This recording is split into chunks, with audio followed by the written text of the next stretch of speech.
Assalamualaikum warahmatullahi wabarakatuh. Perkenalkan nama saya Rima Imtihana Muarda dengan NIM 12022232276 dari kelas SI 4608. Di sini saya akan menjelaskan mengenai boundary value analysis. Oke, di sini ada agenda yang akan dibahas, ada definisi, tujuan, manfaat, alasan menggunakan BVA, cara melakukan BVA, kondisi menggunakan BVA, contoh studi kasus, hasil dan pembahasan, serta kesimpulan. Apa sih boundary value analysis itu? Boundary value analysis merupakan salah satu jenis teknik pengujian black box yang melakukan pengujian pada batas atas dan batas bawah dari suatu nilai yang diinput ke dalam aplikasi. Metode ini menemukan kesalahan yang terkait dengan nilai-nilai batas karena nilai-nilai ini lebih rentan terhadap kesalahan daripada nilai-nilai di dalam rentang yang valid. Teknik ini juga membantu mengidentifikasi dan memperbaiki masalah pada nilai-nilai batas input, serta meningkatkan kualitas perangkat lunak. Selanjutnya ada tujuan utama dari boundary value analysis. Yang pertama untuk mengurangi kesalahan, yang kedua untuk meningkatkan kualitas, yang ketiga efisiensi pengujian, yang keempat dapat mempercepat identifikasi masalah, yang kelima dapat menghemat waktu dan biaya, serta yang terakhir untuk meningkatkan kepercayaan pengguna. Kemudian ada beberapa manfaat boundary value analysis. Yang pertama, untuk mengidentifikasi dan mengurangi risiko kesalahan yang terjadi pada nilai batas. Yang kedua, untuk meningkatkan efisiensi pengujian dengan fokus pada titik-titik kritis. Yang ketiga, untuk mengurangi jumlah kasus uji yang diperlukan untuk mencakup semua skenario. Dan yang terakhir, untuk memperbaiki kualitas perangkat lunak dengan menemukan dan memperbaiki kesalahan pada tahap awal pengembangan. Selanjutnya, mengapa menggunakan boundary value analysis? Yang pertama, mendeteksi kesalahan pada batas nilai input. BVA membantu mengidentifikasi kesalahan yang sering terjadi pada nilai batas input. Yang kedua, efisien dan fokus. BVA memungkinkan pengujian yang lebih efisien dengan fokus pada batas-batas domain input. Yang ketiga, reduksi kasus uji. BVA mengurangi jumlah kasus uji yang diperlukan untuk mencakup semua skenario. Yang keempat, meningkatkan kualitas dengan mendeteksi dan memperbaiki kesalahan pada tahap awal. BVA dapat meningkatkan kualitas perangkat lunak, dan yang terakhir meminimalkan risiko kesalahan. Penggunaan BVA dapat meminimalkan risiko kesalahan yang terjadi pada batas nilai, meningkatkan keandalan perangkat lunak. Selanjutnya, cara melakukan BVA. Yang pertama, ada identifikasi rentang nilai. Yang kedua, menentukan nilai batas. Yang ketiga, buat kasus uji untuk setiap nilai batas. Yang keempat, uji kasus, uji yang telah dibuat. Yang kelima, analisis hasil uji. Dan yang terakhir yaitu dokumentasikan hasil dan revisi. Selanjutnya, BVA sebaiknya digunakan dalam beberapa kondisi berikut.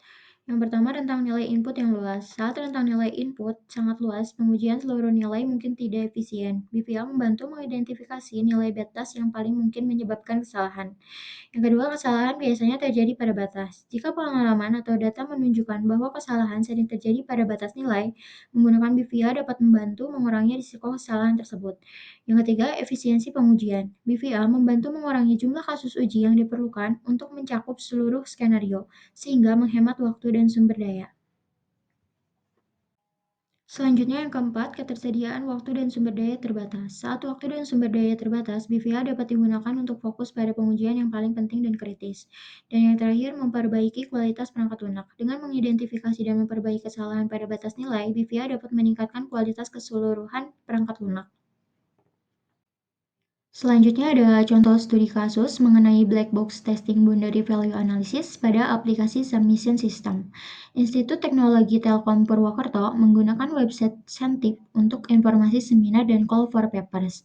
Namun, website mengalami kesalahan pada interface, submission system, dan manajemen data. Hal ini mengakibatkan proses submission dan review paper oleh peneliti menjadi kurang efektif dan efisien. Pengelolaan data paper dan data pengguna yang ada pada sistem informasi Sentip juga kurang optimal, sehingga dapat memperlambat proses kegiatan konferensi ilmiah. Untuk mengatasi permasalahan ini, dilakukan pengembangan sistem menggunakan metode Scrum. Selain itu, untuk memastikan kesesuaian sistem dengan kebutuhan pengguna, dilakukan pengujian dengan teknik black box testing, terutama menggunakan boundary value analysis. Dengan teknik ini diharapkan dapat mengidentifikasi tingkat error yang terjadi setelah pengembangan sistem selesai.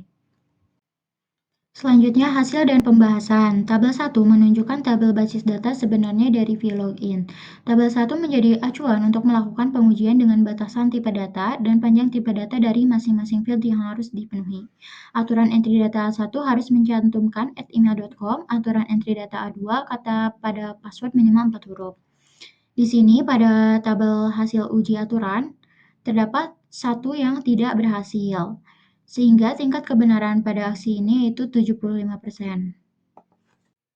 Selanjutnya, pengujian pada penelitian berikut akan dilakukan pada submission system fungsi tabel input paper.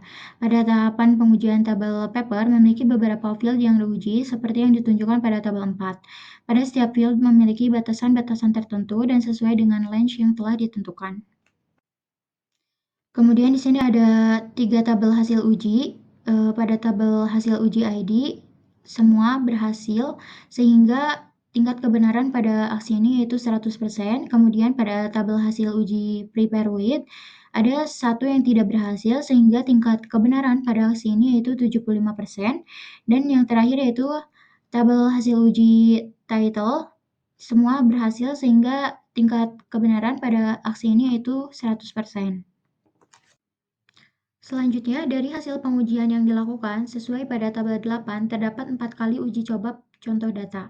Setelah dibandingkan dengan hasil pengujian sesungguhnya, maka diperoleh hasil 1 kali hasil pengujian yang tidak tepat dengan apa yang diharapkan. Atau dengan kata lain, dapat dikatakan terjadinya error untuk pengujian entry data sesuai pada tabel 8, sehingga tingkat kebenaran pada aksi ini berkisaran 75%. Pengujian yang dilakukan tidak diterapkan pada topik, input paper dan input poster karena fungsi tersebut berupa Dropbox yang sudah tersedia isinya dan data input berupa file dengan ukuran maksimal 15 MB. Kemudian yang terakhir kesimpulan, hasil pengujian menunjukkan bahwa ada beberapa kasus pengujian yang tidak berhasil, yang mungkin disebabkan oleh kesalahan dalam proses input data. Pengujian ini dapat digunakan sebagai input untuk memperbaiki sistem seperti menambahkan fungsi validasi data. Dalam pengujian, terdapat beberapa tahapan yang dilakukan, yaitu identifikasi masalah, pemilihan data uji, dan proses input data uji ke dalam sistem.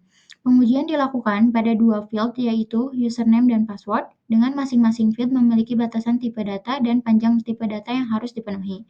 Hasil pengujian menunjukkan bahwa aplikasi ini masih memiliki beberapa kekurangan, yaitu belum lengkapnya proses validasi data. Oleh karena itu, perlu dilakukan penyempurnaan sistem dengan menambah fungsi validasi. Pengujian dilakukan pada submission system fungsi tabel input paper, dengan memiliki beberapa field yang diuji, seperti yang ditunjukkan pada tabel 4. Pada setiap field memiliki batasan-batasan tertentu dan sesuai dengan range yang telah ditentukan. Mungkin cukup sekian dari saya. Mohon maaf bila ada kesalahan ataupun kekurangan. Wassalamualaikum warahmatullahi wabarakatuh.